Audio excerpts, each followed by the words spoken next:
June 17th wasn't just another game, it was payback time. Remember May 30th? When J.C. Sheldon and the Connecticut Sun left Sophie Cunningham and Sydney Colson injured on the floor? When the dirty plays went unpunished?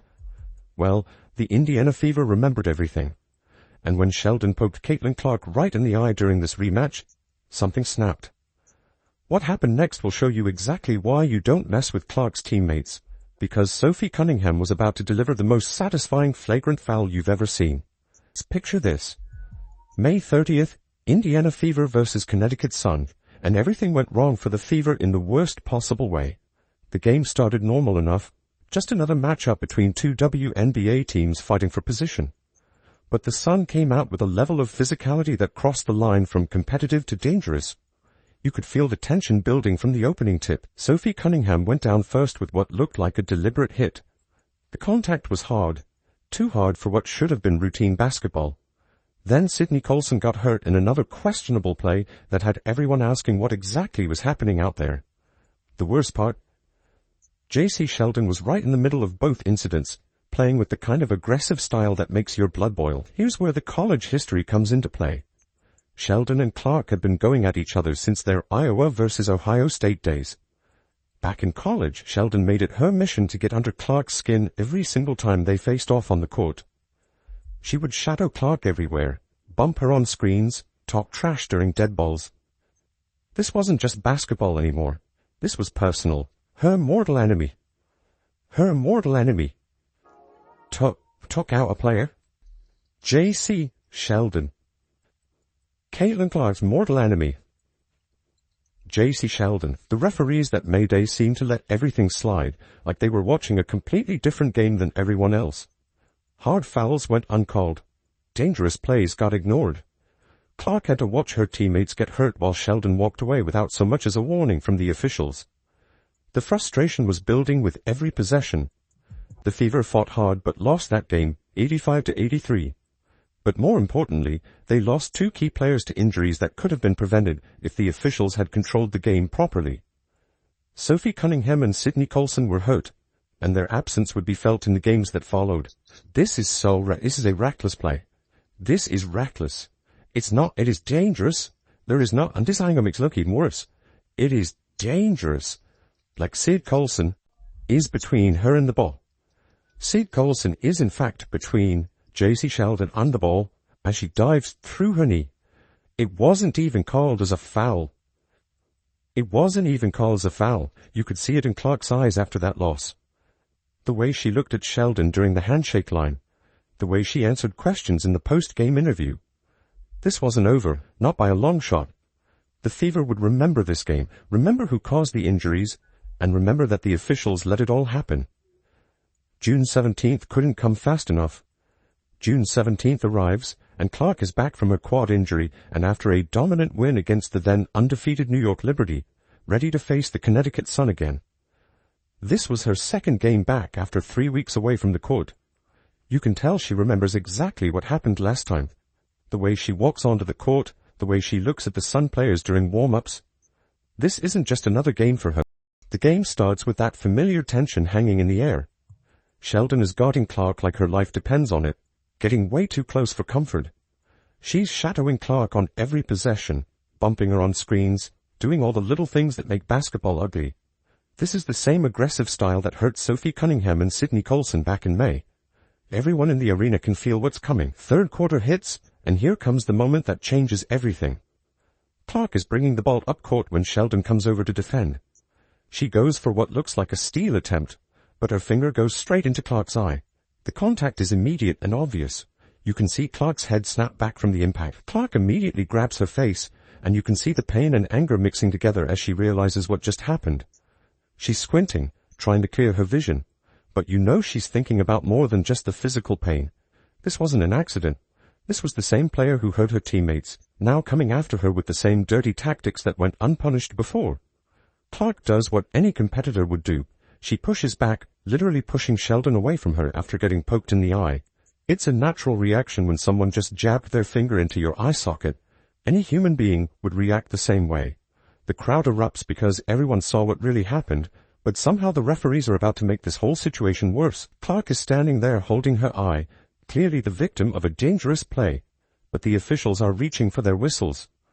The arena is buzzing with confusion and anger. Fans are pointing at the replay boards, showing the obvious eye poke that started everything. But the refs have their minds made up. They hit Clark with a technical foul for pushing back after getting her eye poked. A technical foul for defending herself after someone poked her in the eye. The decision made absolutely no sense to anyone watching. Clark just scored 32 points in her first game back from injury, and now she's getting penalized for reacting to getting eye poked by the same player who hurt her teammates. The technical foul call sends the wrong message to everyone watching. It tells players that they can go after Clark with dangerous plays, and if she reacts, she'll be the one getting punished. But this eye poke was just the beginning. Marina Mabrey was watching all of this unfold, and she was about to take things to a whole different level. Right after Clark gets that bogus technical foul, Marina Mabrey decides to take matters into her own hands in the worst way possible. Clark is still dealing with her eye injury when Mabrey comes over and does something that shocked everyone in the arena. This wasn't basketball contact. This was straight-up assault. Mabrey body-checked Clark, like this is hockey instead of basketball, sending her tumbling backward onto the court. The hit was so obvious and so unnecessary that even casual fans could see what just happened. Clark hits the floor hard, and you can see the shock on her face as she realizes another Connecticut Sun player just took a cheap shot at her. The entire Fever bench jumps up because they just watched their star player get assaulted right in front of the referees. Players are pointing at Mabrey, shouting at the officials, trying to get someone in stripes to actually do their job. The crowd is going absolutely crazy because they can't believe what they're seeing unfold on their home court. Coach Stephanie White is losing her mind on the sideline, screaming at the officials who are somehow still not seeing what's happening right in front of them. She's gesturing wildly, pointing at Mabrey, trying to get the refs to understand that this has gone way beyond normal basketball contact.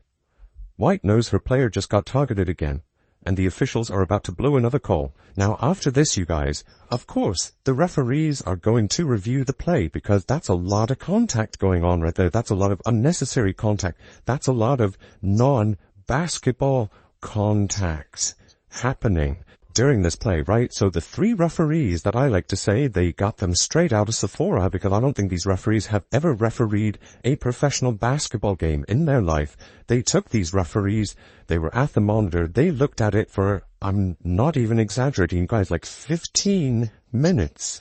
15 minutes they are watching this play over and over. The refs give Mabrey just a common technical foul, the same penalty they gave Clark for defending herself after getting eye poked. Think about that for a second. Clark gets her eye poked and pushes the player away. Technical foul. Mabrey body checks Clark to the ground in retaliation. Same technical foul. The math doesn't add up, and everyone in the building knows it. The announcers here are saying, of course, Marina Mabrey's going to get ejected because that was unwarranted. She literally came out of nowhere and chocked Caitlin Clark.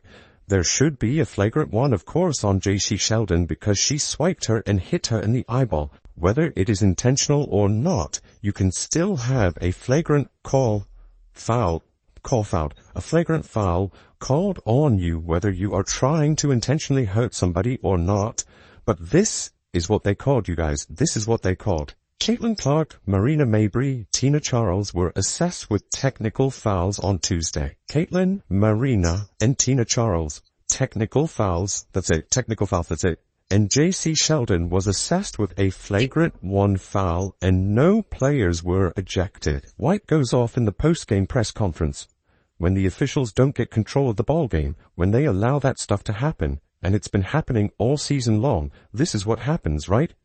She's had enough of watching her players get targeted while the officials stand around doing nothing. When the officials don't get control of the ball game, when they allow that stuff to happen, and it's been happening all season long. All season long. It's not just this game. It's been happening all season long. This is what happens, right? This is what happens. You've got competitive women who are the best in the world at what they do, right? And when you allow them to play physical and you allow these things to happen, they're going to compete. And they're going to have their teammates' backs. It's exactly what you expect, right? Out of fierce competition. So, I started talking to the officials in the first quarter, and we knew this was going to happen. You could tell it was going to happen. So, they got to get control of it. They got to be better. The message was crystal clear at this point. The officials weren't going to protect Clark, so her teammates would have to do it themselves. Sophie Cunningham was watching all of this unfold from the bench, and she was about to make sure everyone understood that nobody messes with her teammate. Final minute of the game, Fever is up big at 87-70, and Sophie Cunningham sees JC Sheldon with the ball one more time. The clock is ticking down, but Cunningham isn't thinking about the score anymore. She's thinking about May 30th when she got hurt. She's thinking about watching Clark get her eye poked with no real consequences. She's thinking about Marina Mabrey body checking her teammate to the ground. Cunningham remembers her own injury from that brutal May game. She remembers sitting on the bench hurt while Sheldon walked around like nothing happened. She remembers the officials letting everything slide while her teammates got targeted. Now Sheldon is driving to the basket, and Cunningham sees her chance. Sophie commits a hard foul on JC Sheldon again. As JC Sheldon is going up for a layup, Sophie bear hugs her and takes her to the ground. What I will say is Sophie did not grab her and throw her to the ground. She didn't body slam her. She didn't do anything, in my personal opinion. Maybe I'm biased here, but I'm going to give you guys my straight up honest opinion on this. She bear hugged her, took her to the ground. Yes, it was intentional. It was absolutely intentional. She lines up Sheldon and delivers the most satisfying flagrant foul you'll ever see. Cunningham wraps her up hard and pulls her down to the floor. This wasn't a basketball play. This was payback. This was justice. This was Sophie Cunningham sending a crystal clear message that nobody messes with her teammates. The officials assess Cunningham a flagrant 2 foul, leading to her automatic ejection. Sheldon and Lindsay Allen also get tossed for their involvement in the fight. 3 players ejected, but the damage is done.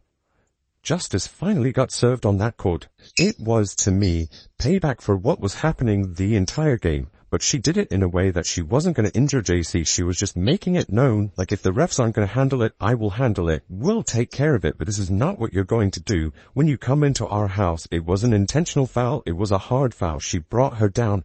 But with that, you guys, JC Sheldon got up and she was ready to go. So as you guys can see in this video, a whole scuffle breaks out. Sophie and JC are going after it. Both teams are running over, trying to break it up. It kind of goes into the fan section a little bit. Clark finishes with 20 points and 6 assists, leading the Fever to an 88-71 victory that felt like so much more than just a win. Natasha Howard puts up her 50th career double-double with 16 points and 12 rebounds. Kelsey Mitchell adds 17 points. This was a complete team effort, but everyone knows what really mattered. This wasn't just beating the Sun. This was the Fever proving they won't be bullied, they won't be intimidated, and they protect their own. The victory sends them to their first ever Commissioner's Cup final for the franchise. But more importantly, it sends a message to the entire league about what happens when you target their players. The Fever got their revenge after that brutal May 30th loss. Clark got her justice after getting eye-poked and body-checked. Sophie Cunningham became a hero for standing up when it mattered most. Sometimes the officials won't protect you, but your teammates always will. That's exactly what happened on June 17th when the Indiana Fever showed the basketball world they're not backing down from anybody. This game proved that the Indiana Fever aren't just talented. They're a family that fights for each other when things get tough. When the officials won't protect their players, teammates like Sophie Cunningham step up and handle business themselves. That's what real loyalty looks like in professional sports. The Commissioner's Cup final awaits on July 1st against the Minnesota Lynx. After watching how this team handles adversity and stands up for each other, 2025 is looking brighter than ever for Fever fans. Remember this moment when people try to tell you that loyalty doesn't matter in professional sports.